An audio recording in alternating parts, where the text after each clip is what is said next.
देवी प्रसीद परमा भवती भवाय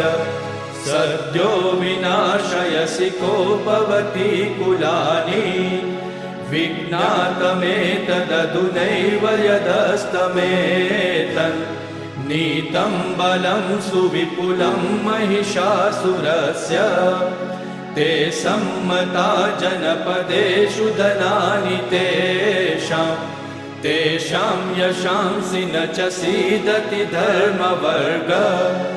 धन्यास्त एव निभृतात्मजभृत्यदारा येषां सदाभ्युदयदा भवति प्रसन्ना धर्म्याणि देवि सकलानि सदैव कर्म व्यक्त्यादृतः प्रतिदिनं सुकृती करोति स्वर्गं प्रयाति।